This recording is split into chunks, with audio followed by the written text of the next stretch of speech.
Salut tout le monde, retour des anecdotes où j'ai l'air d'un con aujourd'hui, puisque d'après mes chiffres, vous préférez les anecdotes où j'ai l'air d'un con que celles où je me sors d'une situation délicate. Merci. Non, c'est un faux merci, c'est ironique. Générique.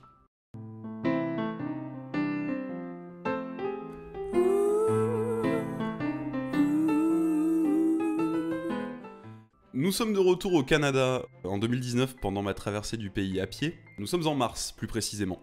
Et il fait toujours aussi froid, c'est toujours l'hiver.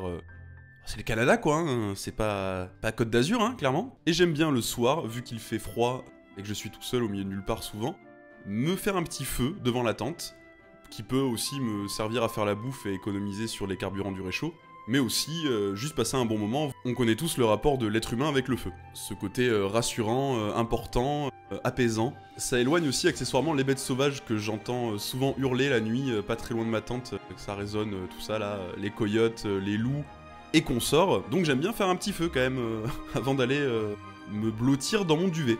Et souvent, après avoir fait ma journée de marche, je fais mon petit camp de base, donc je creuse dans la neige, je pelte comme un con pendant 1h30 pour m'isoler du vent, etc. avec la neige. J'en parlerai peut-être plus longuement dans le film.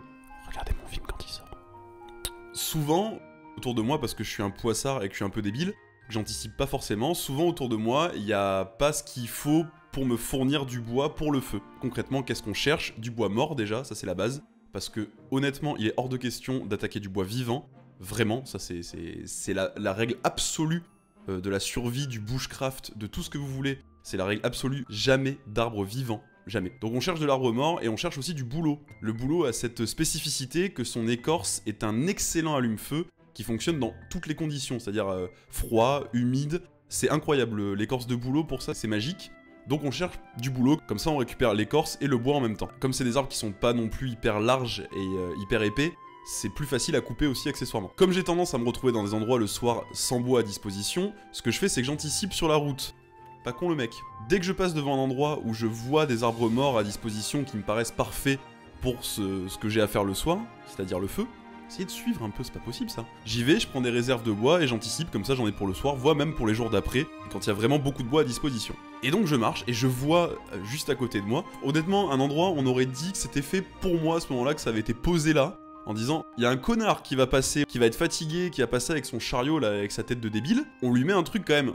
Vous allez voir, c'est cool, on lui met un truc sympa pour l'aider un peu quand même à avancer dans son délire bizarre là, de faire des trucs chelous dans le froid. Il y a, je sais pas, 6 ou 7 bouleaux morts, mais morts récemment, donc pas pourris, avec l'écorce qui commence juste à se détacher, enfin vraiment le cadre idyllique. Je suis séparé de cette espèce de mini bosquet de bois brûlé sur mesure par de la neige, forcément, parce que c'est le Canada et qu'on est en mars. Essayez de suivre, bordel. Je suis séparé de je sais pas, peut-être une dizaine de mètres de ce petit bosquet. Et je sais, parce que ça m'est déjà arrivé, je vous en raconterai peut-être quelques-unes, qu'il faut faire attention à la neige et à ce qu'il peut y avoir en dessous. Ça peut cacher des trucs... Enfin bref, je vous en raconterai d'autres, j'en ai quelques-unes sympas. Et je suis les traces d'animaux. Vous savez, de biches, de loups, etc. Ils laissent des empreintes dans la neige. Il y en avait qui étaient passés il y a pas longtemps parce qu'il y avait des belles traces bien fraîches. Ils sont plus intelligents que nous, ils savent où il faut marcher. Donc je suis les traces. Sauf que manque de peau apparemment... Je ne suis pas aussi gracieux et je n'ai pas le pas aussi léger qu'une biche, puisque je suis tombé dans un trou de neige fraîche, avec la neige qui m'arrivait à la taille à peu près. C'est pas ça la taille, hein, c'est ça la taille bien sûr. Il faut imaginer la scène, hein, mais je me suis retrouvé dans un trou de neige jusqu'à la taille, avec mes 2 bras qui secouaient mon couteau et ma hachette comme ça.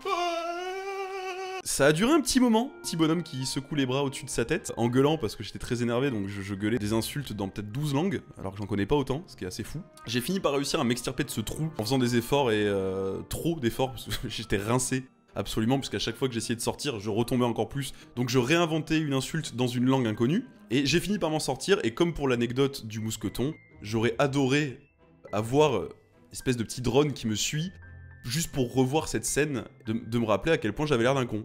Voilà, parce que ça fait plaisir, tout simplement, de temps en temps. En plus, j'aurais pu vous montrer la vidéo et vous auriez pu vous moquer de moi. Et ça aurait été sympa. J'en profite.